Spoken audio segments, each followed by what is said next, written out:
In our top stories, a Canadian Bitcoin mining company could be slapped with a $7 million penalty. The Central Bank of Nigeria's e-Naira digital currency is up and running. And crypto asset company FTX makes more sports deals. These stories and more in this edition of Coinpunks.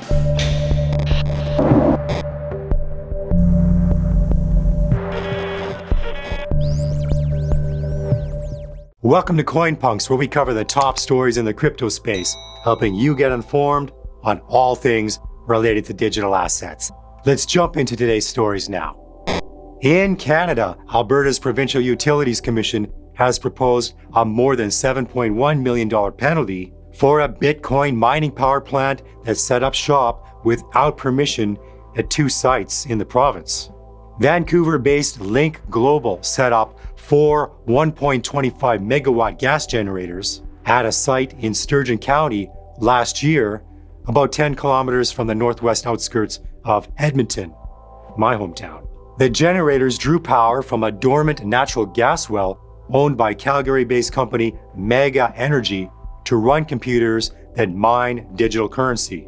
The company did so without notifying its neighbors, the county, or the Alberta Utilities Commission, which allows power plants to be set up without approval if they meet several conditions in advance, including proving the plant has no adverse effects on people or the environment. The operation was flagged to the Alberta Utilities Commission when neighbors in Sturgeon County complained about the noise of the plant's generators. Once a complaint is investigated, the AUC's enforcement team puts together a case which is then reviewed by the AUC Commission panel. According to the AUC's enforcement team, the Sturgeon plant operated for 364 days and the Kirkwall plant for 426 days without approval. Through the forces deployed by the Cyberspace Administration of China, CAC, many international web domains are inaccessible to Chinese residents. Mainland Chinese internet users cannot access websites like Wikipedia, Twitter, Facebook, Google, and a large quantity of other foreign information sources. With the stock applications banning Chinese residents from specific funds tethered to crypto and the website bans, Beijing has been getting far more serious than before.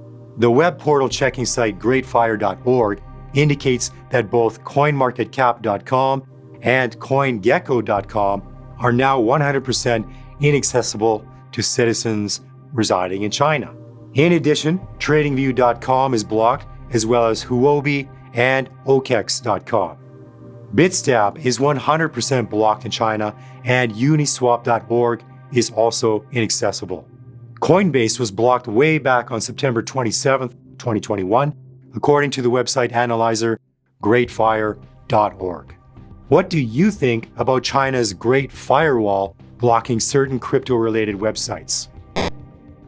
According to reports from Nigeria, the e-Naira digital currency is now up and running. The reports come just a few days before the start of the central bank digital currency rollout. The e-Naira is expected to serve as both a medium of exchange and a store of value. The digital currency will also offer better payment prospects in retail transactions when compared to cash payments. The e-Naira is claimed to accelerate financial inclusion, enhancing both local and international trade. Crypto asset company FTX continues to make deals in the world of professional sports, as just last week, FTX partnered with the Mercedes-AMG Petronas Formula One team.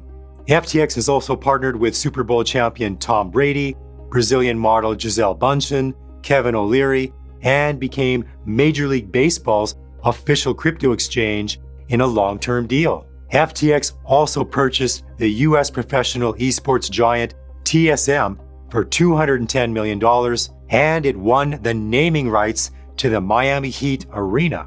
Following the deal with Mercedes F1, FTX announced that Green Bay Packers running back Aaron Jones is now a company ambassador. According to the deal, Mr. Jones also acquired a stake in FTX, and the NFL players' compensation will be paid in crypto. Nayib Bukele, president of El Salvador, released a new video showing a geothermal facility with Bitcoin mining machines operating on the side of a volcano. The video has already received nearly 2 million views, and it shows a government-branded shipping container arriving at the geothermal plant. The container is full of Bitcoin mining rigs with technicians installing them. The president invited Bitcoin miners to take advantage of new facilities being built specifically for the industry at a state-owned geothermal electric company. Bukele has been evangelizing Bitcoin for months. He explained his objectives for volcano Bitcoin mining at the state-run geothermal power plant in detail on the What Bitcoin Did podcast back on June 23rd. He continued outlining plans for the first state-run volcanic Bitcoin mining plant, stating that it's going to cost $480 million and it's going to be a legacy for the country because they are building infrastructure paid by Bitcoin. Macroeconomist guru Raoul Pal says the smart contract platform Solana is poised to be one of the best performers this cycle, as he believes it's following the footsteps of Ethereum's 2017 bull cycle. In a recent interview conducted by Ben at BitBoy Crypto, the founder of Real Vision and global macro investor identifies key factors that could make Solana the next big thing in the crypto markets. So let's talk about Solana, though. Solana has just been massive run. Two different pumps, had a 90% pump a couple of weeks ago, and now just had a 60% pump in the last few days. I mean, that's peak altcoin season numbers right there. But it'll be kind of across the board. For Solana, this thing has just been ripping. What are your thoughts on Solana right now? Solana, I think, is I wrote an article about this weekend. I've been looking at it, wasn't sure what to do with it, and then I think it's the ETH of this cycle. Remember the ETH of the last, ETH was the one that became the big new thing. I think it's this because the pedigree of all the people involved in it, the speed of adoption is ridiculous. I mean, it's growing faster than ETH did at that point in the cycle. The number of application, the ecosystem it's like somebody just sent me a chart of the ecosystem. There's like 300 people already working with Solana. It's like, okay, this is real. And this is happening at a speed none of us can get our heads around. It's kind of like everybody wanted Cardano to happen. Is that actually happening in Solana right now? As you say, doesn't mean Cardano doesn't over time, but Solana looks like it's going to win this cycle. Crypto exchange FTX has announced that it's planning to shift its headquarters from Hong Kong to the Bahamas. The plans were revealed by the founder and CEO of FTX, Sam Bankman-Fried, who tweeted that the firm has already initiated the process of shifting its headquarters from Hong Kong to the Bahamas.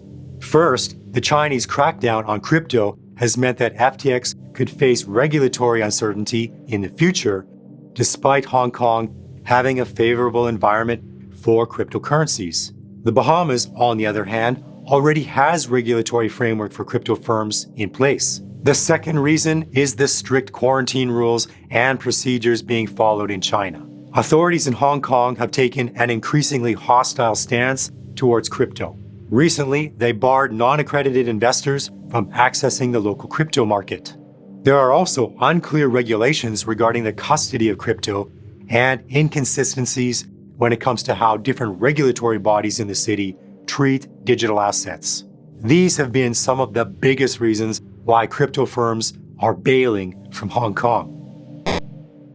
According to Polygon's co-founder Sandeep Nailwal, it's only a matter of time before Ethereum overtakes Bitcoin as the dominant Layer 1 protocol. Nailwal believes that Ethereum will eventually become the ultimate settlement layer for the DeFi space. Polygon will play a major role in ensuring the long-term success of Ethereum through its scalability solution. Despite increasing competition from other Layer 1 protocols, such as Solana, Nailwal believes it's still too early to talk about an Ethereum killer.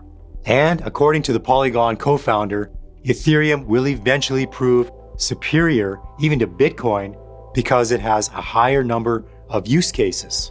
Mr. Nailwal believes that if Bitcoin doesn't expand its utility beyond the mere monetary system function, it may not survive in the long term as a Layer 1 protocol. The Thailand Tourism Authority, or TAT, is considering attracting crypto holders to the country by launching and adopting a utility token, the TAT coin.